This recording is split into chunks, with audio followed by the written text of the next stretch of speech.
Hello everyone, मेरा नाम मनीष कुमार सिंह है। ठीक, आपका आपके अपने यूट्यूब चैनल ग्रो विद विकास में स्वागत है। दोस्तों, ये समय जो है ठीक है सभी परीक्षाओं के लिए बहुत कुछ, भले ही डेट नहीं आ रही है, ठीक है, आप परेशान हो रहे हैं कि परीक्षा की डेट तो आई नहीं या सीरीज पे सीरीज चलाए जा रहे हैं। ठीक है, तो जिस दिन परीक्षा की डेट आ जाए उसी दिन तो पढ़ना नहीं शुरू करना है। पढ़ना हमें शुरू से ही लगाए बनाए रखना, निरंतरता जरूरी है। उस निरंतरता के क्रम में ही हम जो चला रहे थे करंट अफेयर्स की श्रृंखला, जो आप हमारे चैनल पर रामबाण सीरीज के नाम से जान रहे होंगे, उसी श्रृंखला की चौथी कड़ी लेकर मैं आज आपके सामने हूँ। ठीक, आज के सेक्शन में हम पहले तो अक्टूबर माह की कुछ महत्वपूर्ण बातें, जो आप सोच रहे होंगे कि सर ने सब कुछ तो पढ़ाया परंतु नोबेल पुरस्कार के बारे में तो बताया ही नहीं। हम इसीलिए ही नहीं बताए ताकि आपको संपूर्ण जानकारी एक साथ सभी नोबेल पुरस्कार के बारे में दे सके। ठीक है, तो चलिए आज के सेशन की शुरुआत करते हैं नोबेल पुरस्कार से। किससे शुरुआत करते हैं? नोबेल पुरस्कार से। नोबेल पुरस्कार, ठीक, बात कर रहे हैं नोबेल पुरस्कार की, तो थोड़ा सा ठीक एक परिचय जान लें हम नोबेल पुरस्कार की। देखिए, नोबेल पुरस्कार अल्फ्रेड नोबेल की याद में दिया जाता है, ये तो आपको पता ही है। ठीक है, तो क्यों ऐसा हुआ कि उन्हीं की याद में ही दिया जाता है, तो इसके पीछे की भी एक कहानी है।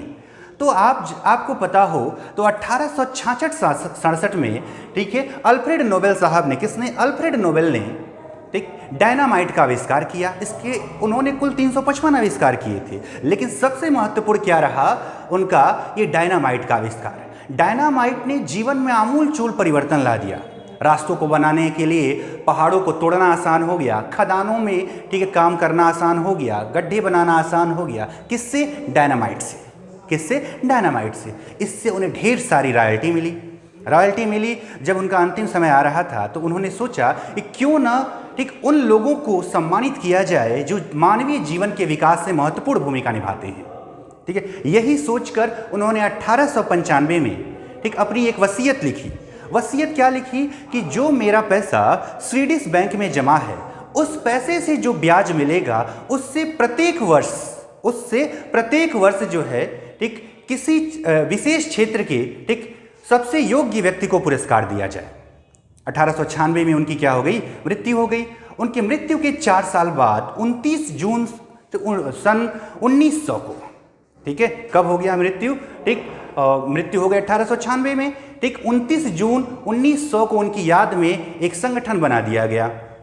उसी संगठन ने वर्ष 1901 से उनके जन्म दिवस 10 दिसंबर को, कब दिया जाता है यह पुरस्कार? तो ये भी यहीं पर जान लीजिए, 10 दिसंबर को दिया जाता है। कब? 10 दिसंबर को। ठीक है, 10 दिसंबर से, ठीक है, नोबेल पुरस्कार देने की शुरुआत हो गई 1901 से। कब से? 1901 से। और तब से अब तक यह लगातार दिया जाता है। बीच के समयों में कुछ साल प्रथम विश्व युद्ध और द्वितीय विश्व युद्ध के कारण यह पुरस्कार नहीं दिया जा सका।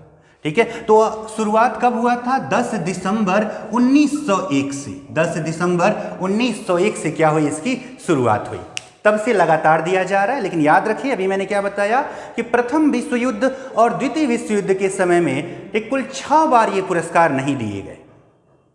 ठीक है, कितनी बार? 6 बार ये पुरस्कार नहीं दिए। किसकी बात हो रही थी? नोबेल पुरस्कार की। अब जो पैसा जमा था उसी पैसे से शुरुआत में 5 कैटेगरियों में, कितने कैटेगरियों में? 5 कैटेगरी में। कौन कौन सा? ठीक है, तो पहला तो हो गया भौतिकी। ठीक है, पहला क्या हो गया? भौतिकी। ठीक, दूसरा क्या है? रसायन। ठीक है, दूसरा क्या है? रसायन। तीसरा क्या है? चिकित्सा। ठीक है, चौथा क्या है? साहित्य। पांचवा क्या है? शांति। ठीक है, शांति। 5 कैटेगरियों में 1901 से पुरस्कार दिया जाने लगा। कब से? 1901 से। जो 6वां कैटेगरी है, कौन सा? अर्थशास्त्र। ठीक है, 6वां कैटेगरी जो है कौन सा? अर्थशास्त्र। ये कब से दिया जा रहा है? 1969 से, 1969। ठीक है, 1969 से अर्थशास्त्र में। एक बात आपको कभी पता होगा कि अर्थशास्त्र का नोबेल मूलतः नोबेल नहीं होता है, ये आर्थिक विज्ञान पुरस्कार होता है। क्या होता है? आर्थिक विज्ञान पुरस्कार, जो उसी संस्था द्वारा दिया जाता है। ऐसा क्यों? क्योंकि जो उन्होंने वसीयत लिखा था उसमें इसकी बात नहीं की गई थी, इनकी बात किया गया था, तो इसीलिए मूलतः नोबेल यही है, लेकिन इसे भी हम उसी के बराबर का मान लेते हैं जिसे आर्थिक विज्ञान का पुरस्कार कह रहे हैं। ठीक है, ठीक। प्रत्येक साल कब दिया जाता है? 10 दिसंबर को। इन पुरस्कारों की घोषणा जो है 8 से 14 अक्टूबर के मध्य होती है। कब से कब? 8 से 14 अक्टूबर के मध्य इन पुरस्कारों की क्या हो जाती है? घोषणा हो जाती है, किसको किसको मिलेगा, कौन इस वर्ष क्या नोबेल पुरस्कार प्राप्त करेगा। ठीक। राशि की बात करें तो ये राशि जैसे जैसे ब्याज बढ़ा है ये राशि भी बढ़ती गई। जैसे पिछले वर्ष मिला था, ठीक है, पिछले वर्ष मिला था, मैं इसे रब कर दे रहा हूं, आप नोट कर चुके होंगे उम्मीद है। ठीक है, जहां भी आपको लगे आप पॉज करके इसे नोट कर, मैं इसे रब कर रहा हूं। ठीक, ठीक है, पिछले वर्ष यह पुरस्कार जो मिला था 90 लाख स्वीडिश क्रोनार, स्वीडिश क्रोनार या क्रोनर कह लिया जाए, क्रोनार कह लिया जाए। ठीक है, कितना मिला था? 90 लाख स्वीडिश क्रोनार, जो इस साल बढ़कर कितना हो गया? 1 करोड़ स्वीडिश क्रोनार। कितना हो गया? 1 करोड़ स्वीडिश क्रोनार, जो भारतीय रुपए के हिसाब से लगभग 8 करोड़ रुपए होते हैं। ठीक है, भारत के हिसाब से कितना हो जाता है? 8 करोड़ रुपए। ठीक, नोबेल पुरस्कार में कितना मिलता है? 8 करोड़ रुपए इस साल दिया जाएगा। ठीक है, तो ये तो हो गया एक परिचय नोबेल पुरस्कार की। उम्मीद है आपको समझ में आया होगा कि नोबेल पुरस्कार कैसे देना प्रारंभ हुआ। ठीक है, कौन कौन सी कैटेगरी में दिया जाता है। ठीक, ये सारी चीजें हमने आपको बताया। अब इस साल के पुरस्कारों की बात करते हैं। ठीक है, तो चलिए अब शुरुआत करते हैं आज के मुख्य सेशन की, जो भौतिकी के नोबेल पुरस्कार से प्रारंभ होगा। कहां से शुरू होगा? भौतिकी के नोबेल पुरस्कार से। ठीक, चलिए तो मैं यहां पर बोर्ड पे लिख दे रहा हूं। ठीक है, भौतिकी का नोबेल पुरस्कार, भौतिकी का नोबेल। ठीक है, चलिए भौतिकी का नोबेल इस साल जो है 3 लोगों को मिला। ठीक है, कितने लोगों को मिला? 3 लोगों को मिला। पहला है कौन? Roger Penrose, Roger Penrose. ठीक है, दूसरा व्यक्ति कौन है? ठीक है, दूसरा व्यक्ति कौन है? रिनहार्ड गेजेल, रिनहार्ड गेजेल। ठीक है, तीसरा कौन है? एंड्रिया। ठीक है, तीसरा व्यक्ति कौन है? Andrea Leach. ठीक, एंड्रिया गेज है, सॉरी माफ करिएगा, क्या लीज ना हो कि क्या है, गेज है। ठीक है, एंड्रिया गेज।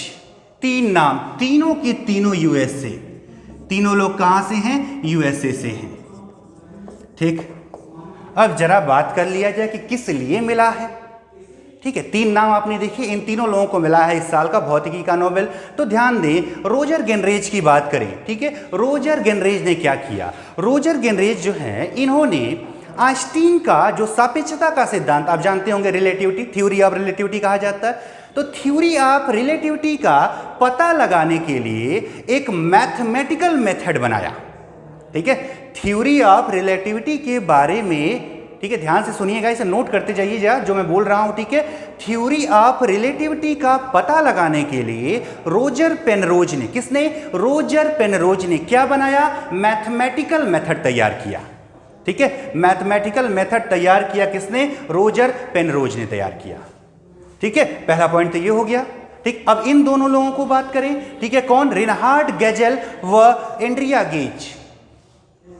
तो रिनहार्ड गेजेल व एंड्रिया गेज दोनों ने संयुक्त रूप से, कैसे? संयुक्त रूप से काम किया किसके लिए? ब्लैक होल और मिल्की वे के रहस्यों को समझाने का कार्य किया। ठीक है, यानी अंतरिक्ष के क्षेत्र में उल्लेखनीय कार्य किया किसने? ठीक है, एक रिनहार्ड गेजेल व एंड्रिया गेज ने। किसने? रिनहार्ड गेजेल व एंड्रिया गेज ने ब्लैक होल और मिल्की वे के रहस्यों को समझाने का कार्य किया। तो इन 3 लोगों को मिला नोबेल। ठीक है, समझ में आया? ठीक, रोजर पेनरोज को किसके लिए मिला? क्योंकि इन्होंने अल्बर्ट आइंस्टीन की थ्योरी पर काम किया। ठीक है, जबकि रिनहार्ड गेजेल व एंड्रिया गेज, ठीक है, किसके लिए? ब्लैक होल व मिल्की वे, ब्लैक होल व मिल्की वे के रहस्यों को समझाने का कार्य किया। ठीक, तीनों नाम क्लियर? तीनों ने क्या किया यह भी क्लियर। अब जो है भौतिकी का नोबेल जान रहे हैं। ठीक है, तो कुछ तथ्य और भी जानते हैं हम। क्या जानना है? जानना यह है कि अब तक 1901 से, कब से? 1901 से 113 बार में, ठीक है, 212 लोगों को, ठीक है, यह पुरस्कार अब तक कितने लोगों को मिल चुका है? 212 लोगों को। कितनी बार में? 113 बार। 6 बार किस लिए नहीं मिला है? देखिए विश्व युद्धों के कारण, प्रथम विश्व युद्ध और द्वितीय विश्व युद्ध के कारण। तो 113 बार में 212 लोगों को। एक तथ्य तो ये हो गया। एक तथ्य और आप जान लीजिए, ठीक है, एक तथ्य और है, जॉन बार्डिन एकमात्र वैज्ञानिक, ठीक है, जॉन बार्डिन एकमात्र वैज्ञानिक हैं जिन्हें 2 बार भौतिकी का नोबेल मिल चुका है। ठीक है, कौन? John Bardeen. ठीक है, 2 बार मिला है इन्हें। कितनी बार? 2 बार। कितनी बार? 2 बार। ठीक है, तो पहली बार मिला था इनको, ठीक, पहली बार इनको मिला था किसके लिए? ट्रांजिस्टर से जुड़े कार्यों के लिए। ठीक है, पहली बार क्या था? ट्रांजिस्टर के लिए, ट्रांजिस्टर से जुड़े कार्यों के लिए। ठीक है, दूसरी बार किसके लिए मिला था? सुपर कंडक्टिविटी पर काम करने के लिए। दूसरी बार किसके लिए? Super conductivity. ठीक है, क्लियर हो रहा होगा? ठीक, सुपर कंडक्टिविटी पर काम करने के लिए। ठीक, तो जॉन बार्डिन एकमात्र भौतिकी हैं जिनको 2 बार नोबेल मिला है। एक बार ट्रांजिस्टर से जुड़े कार्यों के लिए, दूसरी बार जो है सुपर कंडक्टिविटी से जुड़े कार्यों के लिए। ठीक है, हो गया? ठीक है, चलिए तो अब दूसरी कैटेगरी में चलते हैं। चलिए, दूसरी कैटेगरी कौन सी होगी? भौतिकी के बाद किसका नंबर आएगा? तो रसायन का नंबर आएगा। किसका नंबर आएगा? रसायन का नंबर आएगा। ठीक है, चलिए देख लेते हैं क्या। ठीक, रसायन से जुड़े हुए, ठीक है, व्यक्तियों को। ठीक, यहां पर क्या लिखते हैं? रसायन। ठीक है, तो रसायन का पुरस्कार जो है 2 महिलाओं को। ठीक, तो पहला पॉइंट तो यही क्या हो गया? 2 महिला वैज्ञानिकों को, 2 महिला वैज्ञानिकों को। ठीक है, 2 महिला वैज्ञानिकों को। पहला नाम कौन सा है? पहला नाम है इमैनुअल शारपेंतिये। इमैनुअल शारपेंतिये। ठीक है, फ्रांसीसी मूल की हैं। कौन सा मूल है इनका? फ्रांसीसी। ठीक, दूसरा नाम कौन सा है? जेनिफर डोडना। ठीक है, यूएसए से। कहां से? यूएसए से। तो 2 नाम जाना हमने, इमैनुअल शारपेंतिये और कौन सा? जेनिफर डोडना का नाम जाना। ठीक है, इनको किसके लिए मिला? तो इन्होंने कार्य किया है, ठीक है, इन्होंने जेनेटिक सीजर की अहम खोज किया है। किसकी खोज किया है? Genetic scissor. ठीक, जेनेटिक सीजर की अहम खोज की है। ठीक, जेनेटिक सीजर की अहम खोज किया है। किसने? शारपेंतिये और डोडना ने। अब ये क्या है जेनेटिक सीजर? ठीक है, क्या है जेनेटिक सीजर? क्या काम आएगा? क्या ऐसा था कि जिसके लिए नोबेल मिल गया? तो अब ये बहुत ही महत्वपूर्ण इन्होंने खोज किया है। ठीक है, बात करेगा जेनेटिक सीजर की, तो जेनेटिक सीजर की मदद से जंतुओं, पौधों व माइक्रो ऑर्गेनिज्म के आदि के डीएनए में बदलाव कर, ठीक है, किसके? जंतुओं, पौधों और माइक्रो ऑर्गेनिज्म के डीएनए में बदलाव कर गंभीर से गंभीर रोगों का इलाज संभव हो जाएगा। ठीक है, किसकी मदद से? जेनेटिक सीजर की मदद से। किसकी मदद से? जेनेटिक सीजर की मदद से। ठीक है, समझ में आया ना? ठीक है, कि जंतुओं, पौधों व माइक्रो ऑर्गेनिज्म आदि के डीएनए में बदलाव कर, किसमें बदलाव कर? डीएनए में बदलाव कर, ठीक, गंभीर से गंभीर रोगों का इलाज संभव हो सकेगा। ठीक है, आप आए दिन सुनते होंगे जीन बैंक स्थापित किए जा रहे हैं, कोशिकाओं को प्रिजर्व किया जाता है। किस लिए? ताकि भविष्य में कुछ ऐसी अगर चोट लग जाए या हाथ पैर कट जाए तो वहां पर इनकी मदद से जो है, ठीक, उन रोगों का इलाज किया जा सके। तो उसी क्षेत्र में उल्लेखनीय कार्य किया है किसने? ठीक है, इमैनुअल शारपेंतिये और जेनिफर डोडना ने। ठीक है, चलिए, तो ये तो बात हो गई, ठीक, इन दोनों लोगों का नाम। अब रसायन की बात आई है, और रसायन की बात आई, अगर मैरी क्यूरी का नाम हम ना लिखें तो यह उचित नहीं लगेगा। तो चलिए मैरी क्यूरी के बारे में बात करें। अब क्यों बात कर रहे हैं ये भी जाने। तो मैरी क्यूरी एकमात्र ऐसी वैज्ञानिक हैं, ठीक है, जिन्हें 2 अलग अलग विषयों के लिए, 2 अलग अलग विषयों के लिए नोबेल पुरस्कार 2 बार मिल चुका है।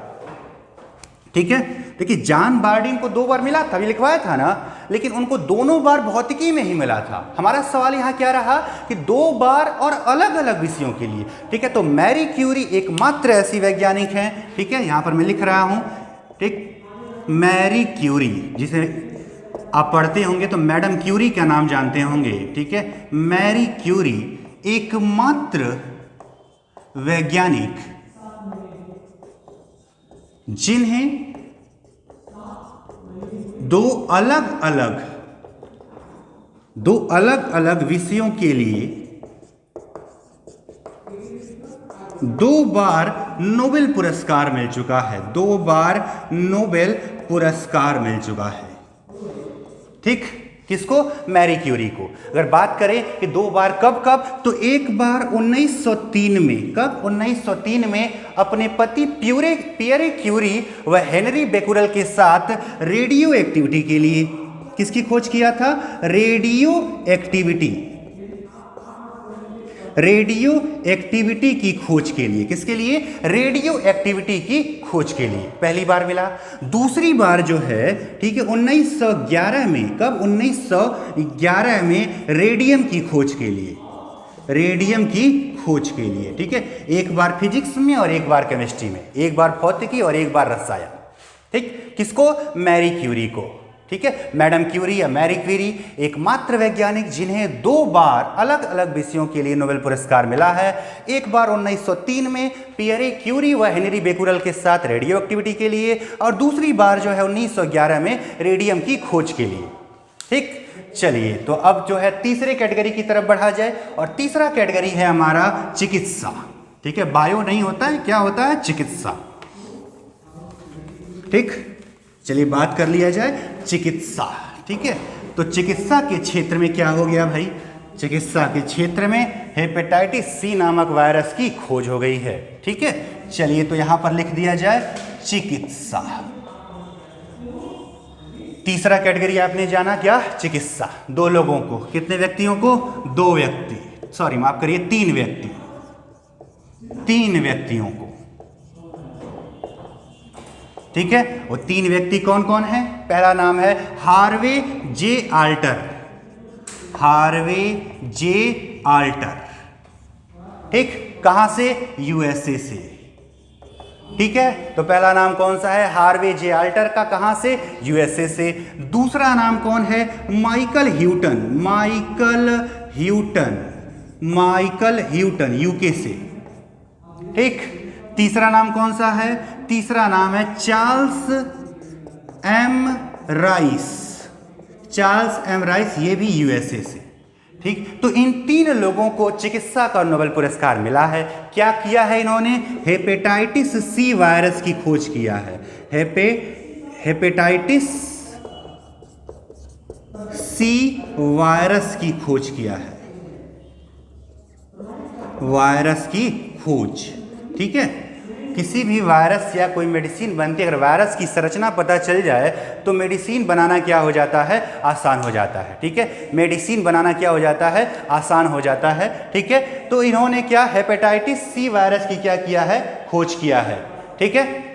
तो चिकित्सा का आपने जान लिया, ठीक है, ठीक। 3 व्यक्तियों को मिला, कौन कौन है वो लोग? ठीक है, हार्वे जे आल्टर, कहाँ से? यूएसए से। दूसरा नाम किसका है? माइकल ह्यूटन, कहाँ से? यूनाइटेड किंगडम से। तीसरा नाम चार्ल्स एम राइस, कहाँ से? यूएसए से। किसके लिए मिला है? हेपेटाइटिस सी वायरस की खोज के लिए, ठीक है। तो 3 कैटेगरियां तो हमने जान लिया, ठीक है। चलिए चौथी कैटेगरी की तरफ आगे बढ़ते हैं, ठीक है। चौथा हमारा क्या है? शांति का नोबेल पुरस्कार, ठीक है। किसकी बात कर लिया जाए? शांति के नोबेल पुरस्कार की बात कर लेते हैं, ठीक। चलिए, शांति का नोबेल पुरस्कार जो है एकमात्र ऐसा पुरस्कार है जो संगठनों को भी प्रदान किया जाता है, व्यक्ति के साथ साथ किसको? संगठनों को भी दिया जाता है। कौन सा? शांति का नोबेल पुरस्कार। और इस वर्ष भी एक संगठन को मिला है। किसे मिला है? ठीक है, विश्व खाद्य कार्यक्रम। किसे मिला है? विश्व खाद्य कार्यक्रम को, WFP, ठीक, वर्ल्ड फूड प्रोग्राम, WFP, ठीक है। विश्व खाद्य कार्यक्रम को मिला है इस वर्ष का शांति का नोबेल पुरस्कार, ठीक। ध्यान दीजिए एक बात, ठीक, यह आज तक के इतिहास का 28वां संगठन है, यानी 1901 से अब तक, ठीक है, अब तक 28 संगठनों को मिल चुका है। कितने संगठनों को? 28 संगठनों को ठीक शांति का नोबेल पुरस्कार मिल चुका है। विश्व खाद्य कार्यक्रम को इस साल मिला है। अगर बात करें विश्व खाद्य कार्यक्रम, ठीक है, FAO से जुड़ा है, संयुक्त राष्ट्र का कार्यक्रम है। FAO आप नाम सुने होंगे आप, वह क्या है? FAO, food and agriculture organization, ठीक, खाद्य एवं कृषि संगठन, जिसका मुख्यालय कहाँ पर है? रोम में है। तो विश्व खाद्य कार्यक्रम का मुख्यालय भी कहाँ पर है? रोम में है। रोम इटली की राजधानी। कब स्थापित हुआ था? 1961 में। कब? 1961 में। क्लियर? विश्व खाद्य कार्यक्रम की बात कर रहे थे। विश्व खाद्य कार्यक्रम 1961 में स्थापित हुआ था। मुख्यालय कहाँ पर है? रोम में है। मुख्यालय कहाँ पर है? रोम में है। ठीक है, शांति का नोबेल पुरस्कार। विश्व खाद्य कार्यक्रम ने पिछले कुछ वर्षों में भोजन प्रदान करने की दिशा में अत्यंत उल्लेखनीय कार्य किया है। चाहे ये महामारी वाला पीरियड रहा हो, चाहे इसके पहले की जो शरणार्थी समस्या, विस्थापन समस्या, इन सब समस्याओं में भोजन की उपलब्धता सुनिश्चित करने का अन्य देशों के साथ मिलकर जो कार्य किया है, इसी वजह से इस वर्ष का शांति का नोबेल पुरस्कार किसे मिला? विश्व खाद्य कार्यक्रम को मिला है। ठीक है, चलिए तो अगली कैटेगरी में बढ़ते हैं। अगली कैटेगरी हमारे किसकी है? साहित्य का नोबेल पुरस्कार। किसका है? साहित्य का नोबेल पुरस्कार। चलिए बात कर लिया जाए साहित्य के नोबेल पुरस्कार की बात कर लेते हैं। ठीक है, साहित्य का नोबेल पुरस्कार, साहित्य, ठीक, साहित्य का नोबेल पुरस्कार। ठीक है, साहित्य का नोबेल पुरस्कार किसको मिला है? यूएसए की कवित्री लुईस ग्लूक को मिला है। किसे मिला है? लुईस ग्लूक को। कहाँ की? ठीक है, यूएसए की लुईस ग्लूक को, ठीक, इस वर्ष का मिला है। कहाँ से हैं ये? यूएसए से हैं। यूएसए की कवित्री कौन है? कवित्री। यूएसए का दूसरा ऐसा व्यक्ति बॉब डिलन के बाद, ठीक है, जो कविता के क्षेत्र से जुड़े हुए वो कौन रहे हैं? Louise Gluck. कौन? लुईस ग्लूक रही हैं। लुईस ग्लूक की बात करें तो वर्ष 1993 में, कब? 1993 में इन्हें पुलित्जर पुरस्कार भी मिल चुका है। पुलित्जर पुरस्कार भी मिल चुका है। ठीक है, किसके लिए मिला था? द वाइल्ड आयरिश के लिए। द वाइल्ड आयरिश के लिए इनको क्या मिल चुका है? पुलित्जर पुरस्कार भी मिल चुका है। और साहित्य की बात करें तो साहित्य का नोबेल जो है उनके अचूक, ठीक है, उनके अचूक काव्यात्मक स्वर से, ठीक है, खूबसूरती को सार्वभौमिक बनाने के लिए दिया गया है। ठीक है, उनके अचूक काव्यात्मक स्वर से खूबसूरती को सार्वभौमिक बनाने के लिए इन्हें क्या मिला है? साहित्य का नोबेल पुरस्कार। कहाँ से हैं? यूएसए से हैं। ठीक है, क्या नाम है? लुईस ग्लूक नाम है। ठीक है, चलिए तो बात किसकी हो गई? साहित्य की हो गई। तो साहित्य के बाद अगला और अंतिम हमारा क्या है? अर्थशास्त्र। ठीक है, अगला और अंतिम क्या है हमारा? अर्थशास्त्र का नोबेल पुरस्कार। ठीक, चलिए जरा बात कर लें अर्थशास्त्र के नोबेल पुरस्कार की। ठीक है, अर्थशास्त्र का नोबेल पुरस्कार। अर्थशास्त्र के बारे में अभी थोड़ी देर पहले हमने आपको बताया था कि यह जो है 1901 में शुरू नहीं हुआ था। कब शुरू हुआ था? 1969 में। 68 में स्थापित हुआ और दिया कब गया था पहली बार? 1969 में। तो प्रथम बार, ठीक, प्रथम बार कब? 1969 में। 1969 में। ठीक है, किसको मिला था? ठीक है, रैगनर फ्रिश को।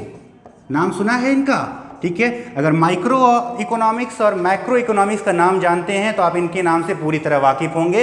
रैगनर फ्रिश, इन्होंने ही बंटवारा किया था, ठीक है, माइक्रो और मैक्रो इकोनॉमिक्स का। दूसरा नाम क्या है? जॉन टिनबर्ग।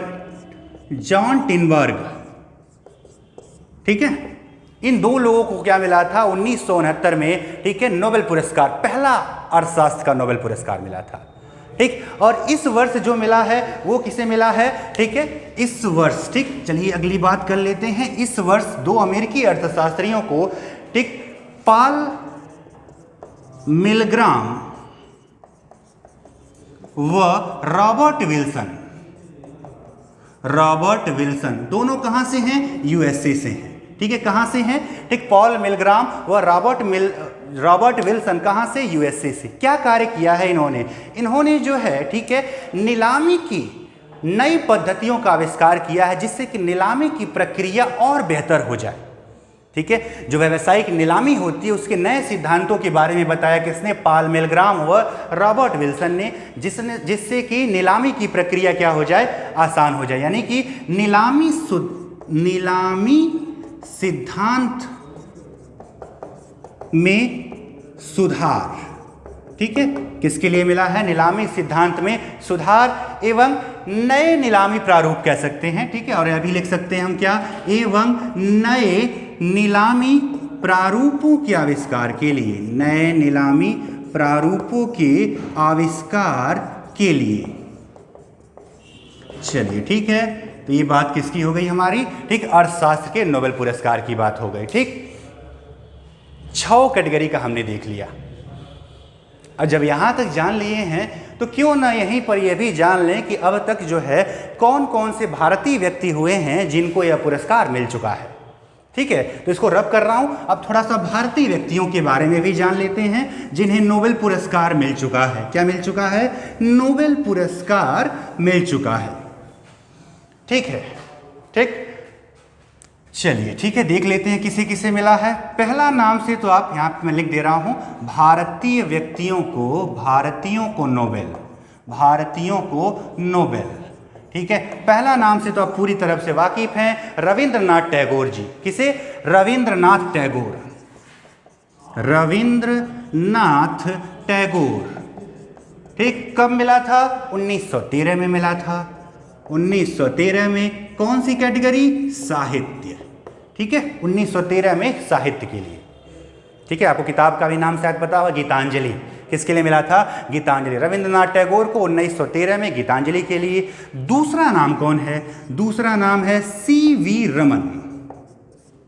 सीवी रमन कब? 1930 में। ठीक, कौन सा क्षेत्र है? भौतिकी। ठीक है, रमन इफेक्ट के बारे में आप जानते होंगे, 1930 में इन्होंने उसकी खोज किया था, उसके लिए मिला है। चलिए तीसरा नाम देख लेते हैं, कौन? प्रसिद्ध अर्थशास्त्री अमर्त्य सेन। कौन? अमर्त्य सेन, 1998। ठीक, कौन सा कैटेगरी हो गया? अर्थशास्त्र हो गया। ठीक है, चौथा नाम कौन सा है? ठीक है, चौथा नाम कौन सा है? चौथा है कैलाश सत्यार्थी। कैलाश सत्यार्थी। ठीक, कब? 2014 में। कौन सा? शांति का नोबेल पुरस्कार। ठीक है, तो अब तक पूर्ण रूप से 4 भारतीय व्यक्तियों को यह पुरस्कार मिल चुका है। ठीक है, रविंद्रनाथ टैगोर साहित्य के लिए, सीवी रमन भौतिकी के लिए, ठीक, अमर्त्य सेन अर्थशास्त्र के लिए, कैलाश सत्यार्थी शांति के लिए। आपके मन में यह आ रहा होगा कि अरे सर तो और भी कई सारे नाम हैं, उनके बारे में तो बात ही नहीं किया हमने। ठीक है, तो ध्यान दें, और जो व्यक्तियों के नाम हैं वे भारत में जन्मे हैं लेकिन वे अब कहीं और जाके बस चुके थे। ठीक है, तो उनका भी अगर नाम जानना चाहें तो चलिए उनका भी लिख लेते हैं। ठीक है, ये चारों नाम आप नोट कर लें, हम उन लोगों का भी नाम लिख लेते हैं। कौन है भाई वो लोग जो कि भारतीय मूल के होते हुए दूसरे देशों में बसे और वहां से क्या पाए लोग? ठीक है, क्या पाए? ठीक, नोबेल पुरस्कार। ठीक है, यहां से क्या लिखते हैं? भारतीय मूल, भारतीय मूल के या भारत में जन्मे। ठीक है, ऐसे लिख देते हैं, भारत में जन्मे व्यक्तियों को, जन्मे व्यक्तियों को नोबेल, जन्मे व्यक्तियों। ठीक, जन्मे थे कहाँ? भारत में, और बस गए कहीं और पर। ठीक है, वो नाम में पहला नाम हम लिखेंगे किसका? हरगोविंद खुराना का, HG खुराना, हरगोविंद खुराना। हरगोविंद खुराना चिकित्सा के लिए कब? 1968 में। चिकित्सा के लिए कब? 1968। कौन सा क्षेत्र है? चिकित्सा। ठीक, पहला नाम तो आप जान लिया किसका? ठीक, हरगोविंद खुराना, 1968 चिकित्सा। ठीक है, दूसरा नाम कौन है? एस चंद्रशेखर। दूसरा नाम क्या है? एस चंद्रशेखर।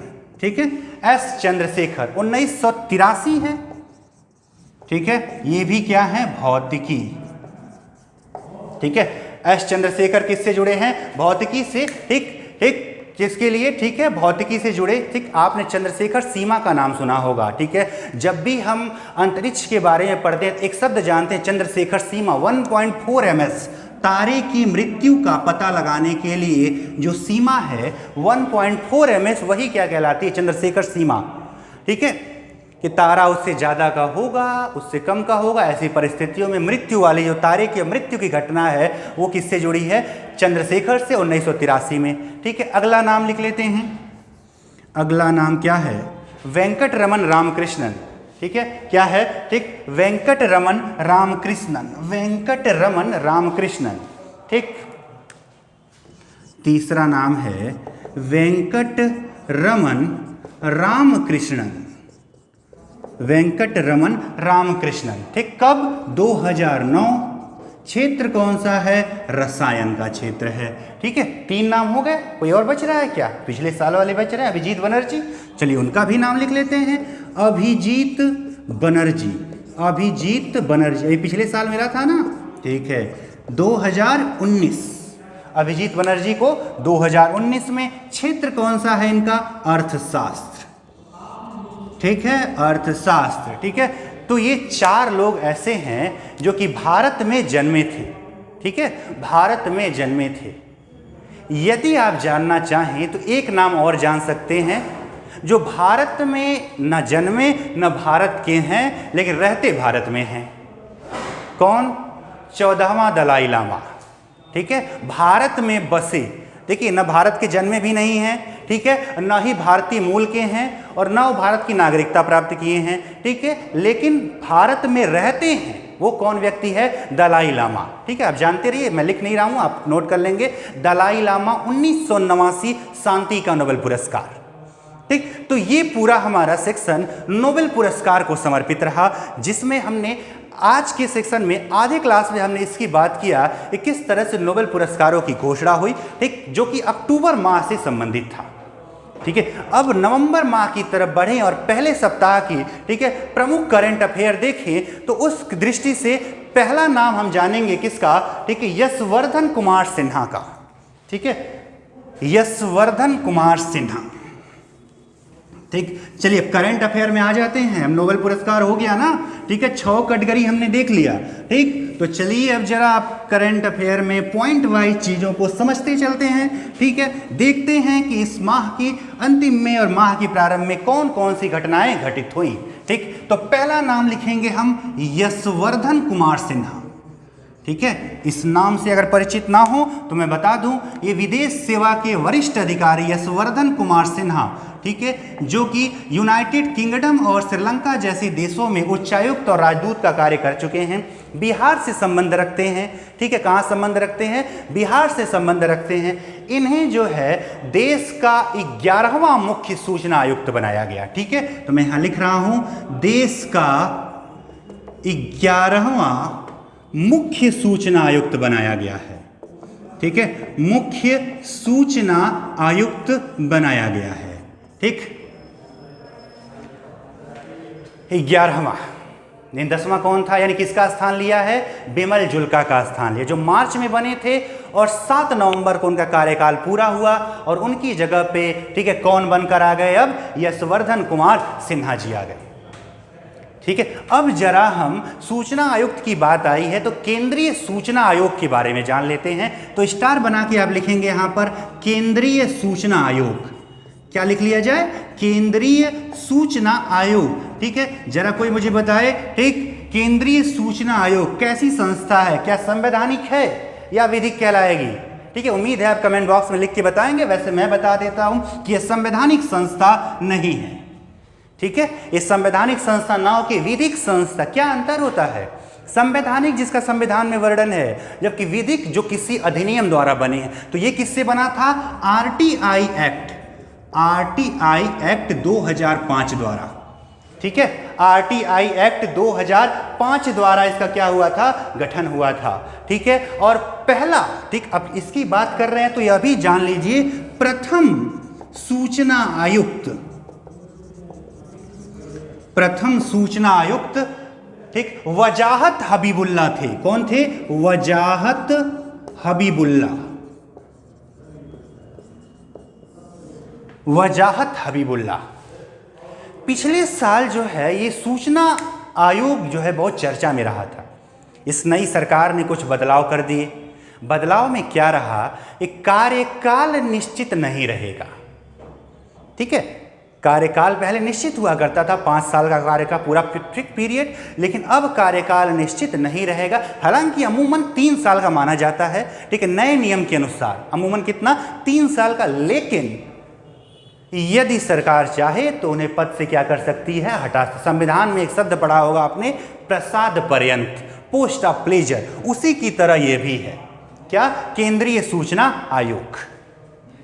ठीक, नियुक्ति राष्ट्रपति द्वारा किया जाता है, जबकि चयन जो है प्रधानमंत्री, ठीक, लोकसभा में विपक्ष का नेता और सर्वोच्च न्यायालय का मुख्य न्यायाधीश, इन तीनों से बनी समिति जो है वो चयन करती है क्या, ठीक, मुख्य सूचना आयुक्त का।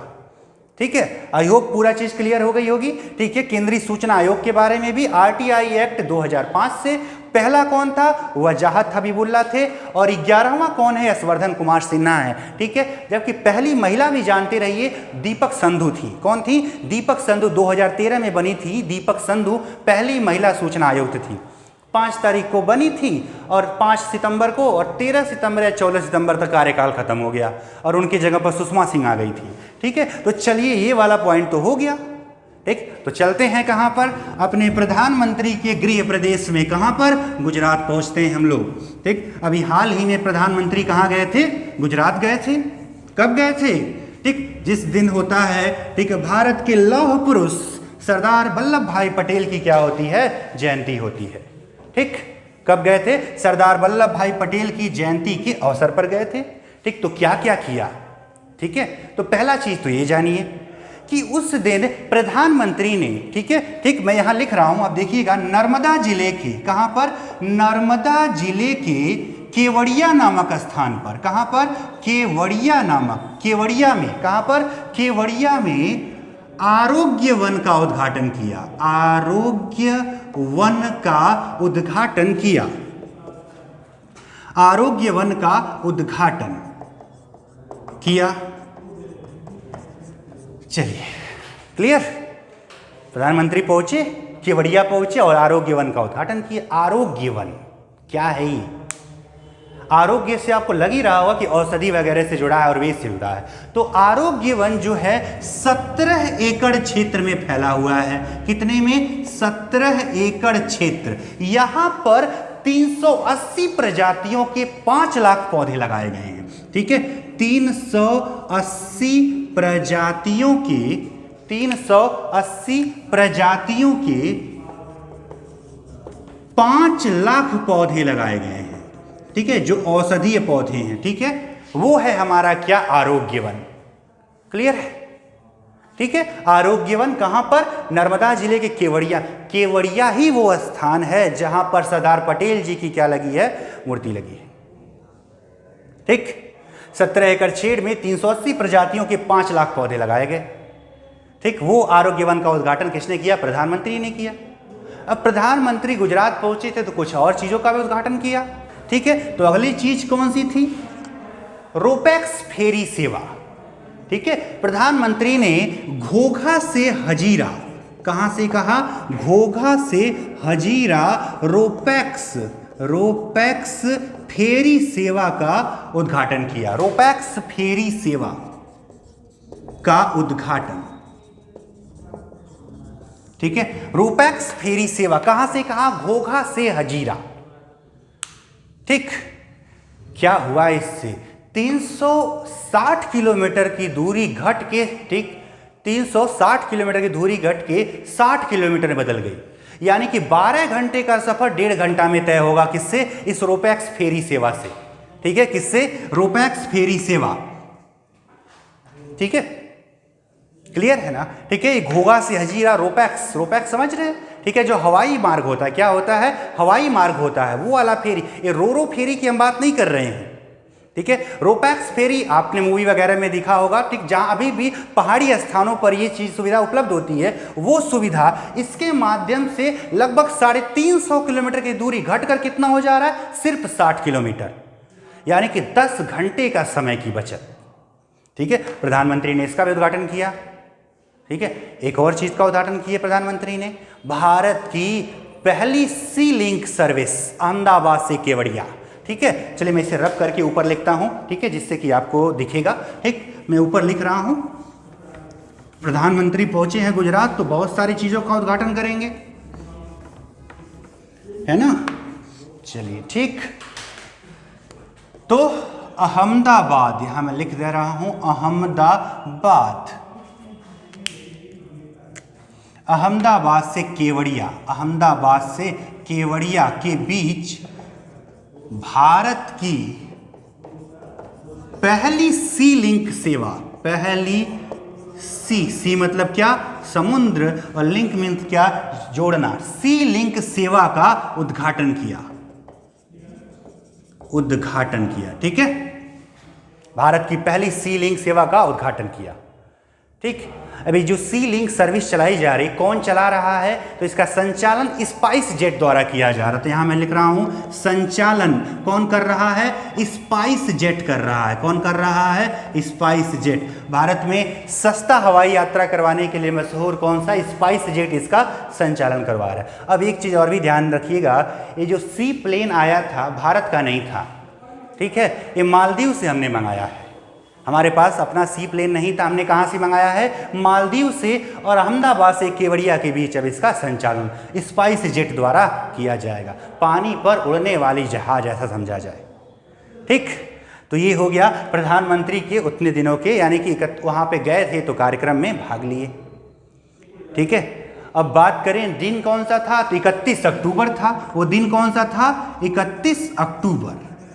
अब 31 अक्टूबर को मनाया जाता है विश्व नगर दिवस। क्या मनाया जाता है, विश्व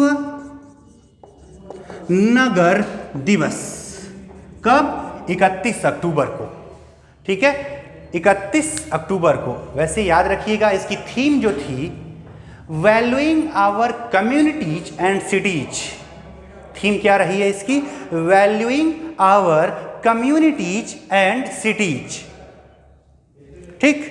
अब 31 अक्टूबर को ही नेशनल यूनिटी डे भी होता है। 31 अक्टूबर क्या, राष्ट्रीय एकता दिवस, सरदार पटेल जी का जन्म दिवस, राष्ट्रीय एकता दिवस। सरदार पटेल का क्या होता है, जन्म होता है, जन्म दिवस। और क्या होता है, बलिदान दिवस, ठीक है। देश की पहली महिला प्रधानमंत्री इंदिरा गांधी जी की 31 अक्टूबर 1984 को गोली मारकर हत्या इसी दिन किया गया था, तो वो भी ध्यान दीजिए। 31 अक्टूबर, ठीक है, क्या, बलिदान दिवस, बलिदान दिवस, ठीक है। किसका पुण्यतिथि, इंदिरा गांधी जी का। श्रीमती इंदिरा गांधी भारत की पहली महिला प्रधानमंत्री, ठीक। तो चलिए ये सारा पॉइंट हमारा हो गया, ठीक है। 31 अक्टूबर वाला जब प्रधानमंत्री, वैसे प्रधानमंत्री अब यहाँ तक बात आई गई है गुजरात की ही कर रहे हैं, तो एक बात और भी जान लें, प्रधानमंत्री वहाँ गए थे तो उन्होंने गुजरात की एक गायक, संगीतकार कह लिया जाए, उनके मृत्यु पर श्रद्धा सुमन भी अर्पित किया। कौन, महेश कुमार कनेडिया। कौन, महेश कुमार कनेडिया, एक ऐसा व्यक्ति जो 52 गायकों की आवाज में गाना गा सकता था, जिसे 32 भाषाओं में गाना गाने का अभ्यास था। कौन, महेश कुमार कनेडिया। हम पिछली क्लास में वैसे इसके बारे में बात कर चुके थे, ठीक है। तो चलिए अब अगले पॉइंट की तरफ देखते हैं। अगला पॉइंट हमारा, ठीक है, एक वैज्ञानिक पुस्तक की बात करता है, ठीक है। किससे जुड़ा है, एक वैज्ञानिक पुस्तक, ठीक, बाय बाय कोरोना, ठीक है, ठीक। प्रदीप कुमार ने, किसने, प्रदीप कुमार ने विश्व की पहली वैज्ञानिक पुस्तक, ठीक है, विश्व की पहली वैज्ञानिक पुस्तक,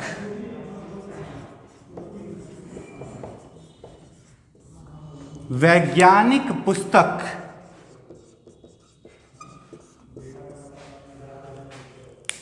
पहली वैज्ञानिक पुस्तक नाम क्या है, bye bye corona, bye bye corona.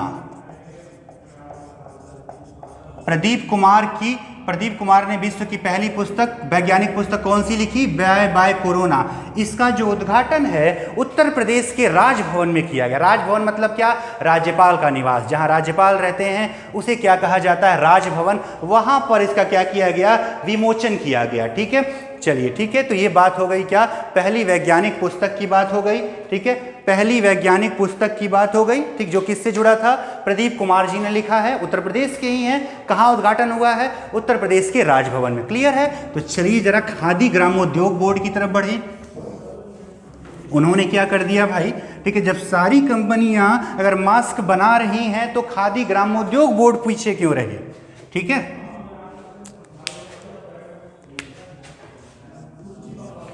ठीक, कौन, खादी एवं ग्रामोद्योग बोर्ड, खादी एवं ग्रामोद्योग बोर्ड। ठीक, अब इन्होंने जो है, ठीक है, इन्होंने मलमल का बना 2 लेयर वाला मास्क तैयार किया है।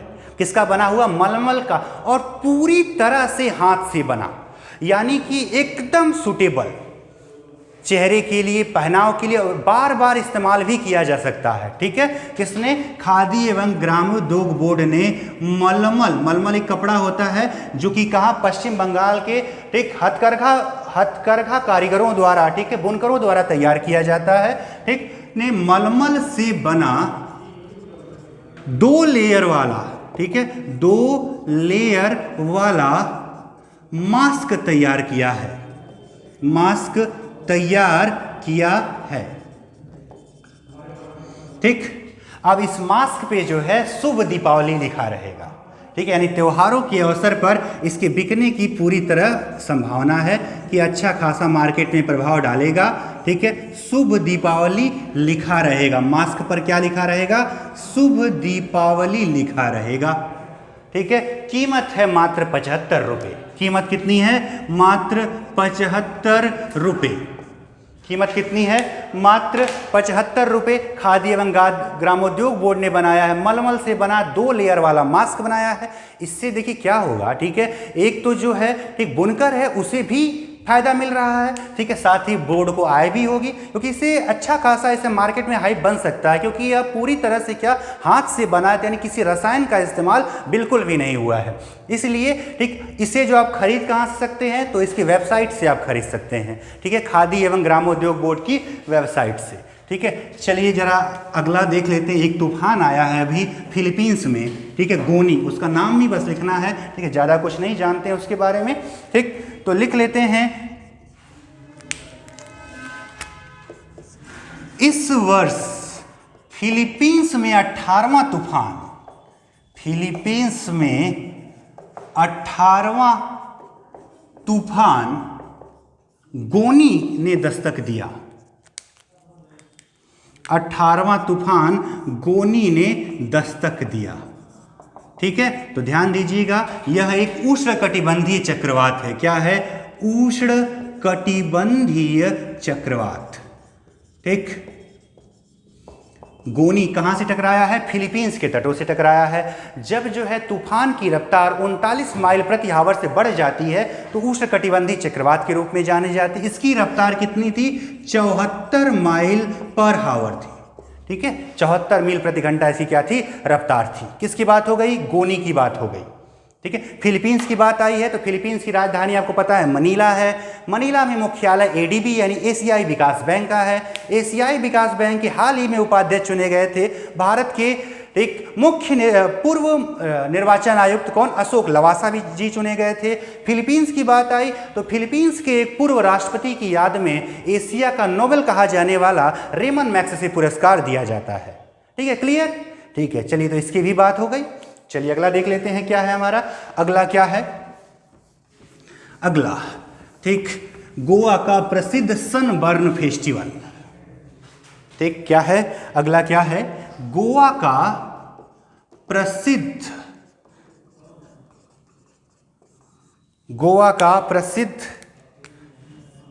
सनबर्न फेस्टिवल 27 दिसंबर 2020 से, कब से, 27 दिसंबर 2020 से गोवा के वागाटोर में, कहां पर, वागाटोर में आयोजित होगा। वागाटोर में आयोजित होगा। ठीक है, 14वां संस्करण है वैसे इसका। ठीक है, कौन से नंबर का संस्करण है, 14वां। ठीक, 14वां संस्करण है वागाटोर में होगा। ठीक है, इस सनबर्न फेस्टिवल जिसका थीम जानते हैं क्या होता है, विचारधारा क्या होती है? विचारधारा होती है live life and dance again.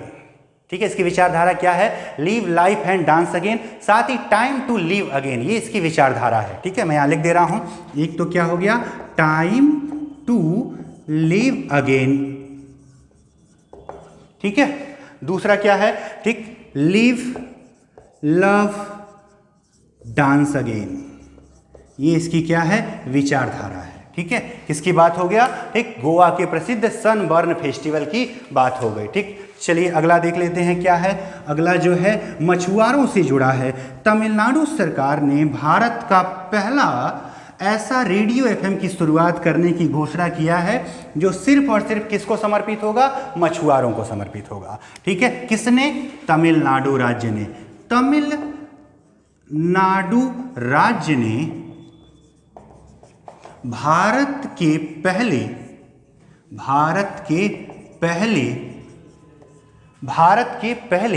ठीक मछुआरा रेडियो चैनल शुरू करने की घोषणा की।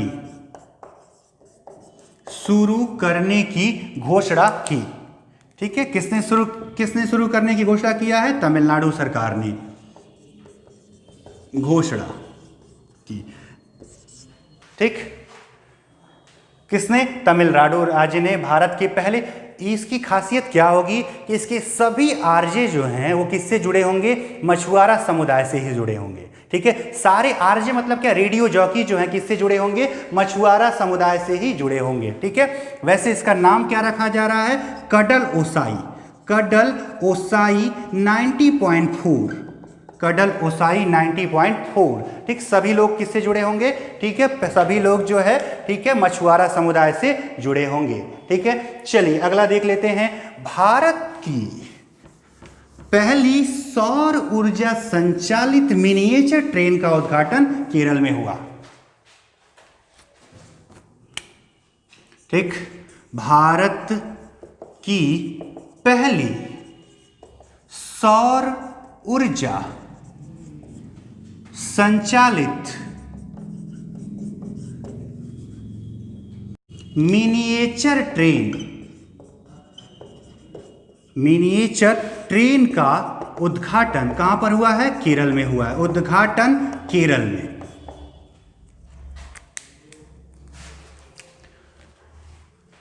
उद्घाटन कहां पर हुआ है? केरल में हुआ है। कहां पर? केरल में।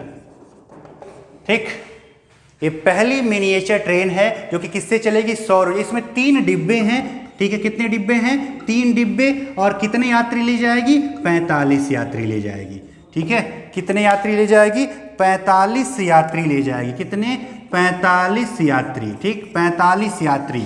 ठीक, 45 यात्रियों का ठीक एक साथ ले जाएगी, जो कि किससे संचालित हो रही है? सौर ऊर्जा। ये भारत की पहली है। ठीक है, तो इस पॉइंट में हमने देखा। एक केरल के बारे में अगर बात करें तो आपको हम पहले भी बता चुके हैं। केरल का मुख्यमंत्री कौन है? पिनराई विजयन है। जबकि राज्यपाल कौन है? पी सदाशिवम है। कौन है? पी सदाशिवम। ठीक, यहाँ की राजधानी क्या है? तिरुवनंतपुरम है। पिछली क्लास में केरल से संबंधित एक तथ्य और जाना था कि भारत का पहला राज्य है जिसने 100% डिजिटल शिक्षा देने के मामले में ठीक अपनी उपलब्धि को हासिल कर लिया है। लगभग 12,678 स्कूलों को ठीक है इसने जो है पूरी तरह से हाई स्पीड ब्रॉडबैंड कनेक्टिविटी से जोड़ दिया है। ठीक है, चलिए तो ये रहा हमारा ये वाला पॉइंट हो गया। ठीक, एक पॉइंट और देखते हैं। कार्तिकेय ब्रह्मोत्सवम एक त्योहार है। ठीक है, कार्तिकेय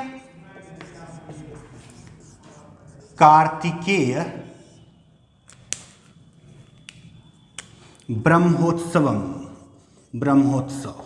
ठीक है, 11 से 19 नवंबर। 11 से 19 नवंबर। इस बार चर्चा में क्यों है कि चर्चा में इसलिए है कि इस बार यह निजी तौर पर मनाया जाएगा, अर्थात इसका समारोह नहीं निकलेगा। ठीक है, कहाँ मनाया जाता है? तो तमिलनाडु के श्री पद्मावती अम्मा वारी मंदिर में। ठीक है, श्री पद्मावती अम्मा वारी मंदिर मंदिर में, ठीक है। कहाँ का है? तमिलनाडु का है। कहाँ का है? तमिलनाडु का है, ठीक है। वहाँ पर इसका आयोजन होता है। हर साल भव्य समारोह निकलता है, परंतु इस साल महामारी के दौर में, ठीक है, इसको निजी तरीके से रोक दिया गया है, ठीक है। तो चलिए दोस्तों, आज की क्लास में हम यहाँ तक हमने जाना है, ठीक है। इस क्लास में हमने यहाँ तक का एक विवरण जाना, ठीक। यदि आपको कोई सुझाव देना हो तो भी हमें बताएं। ये हमारा चैनल, हमारा वीडियो कैसा लग रहा है इसके बारे में भी हमें बताएं। हम जैसा इसमें बदलाव कर सकते हैं कोशिश करेंगे। आपका सपोर्ट हमें मिल रहा है, ठीक है, हालांकि जितना चाहिए उतना तो नहीं मिल पा रहा है, लेकिन हम कोशिश लगातार जारी रखेंगे और आपका सहयोग करते रहेंगे, ठीक है। तो आज की वीडियो में बस इतना ही। हमारे चैनल को लाइक करिए, सब्सक्राइब करिए, अच्छा लगे तो शेयर भी करिए, ठीक है। धन्यवाद।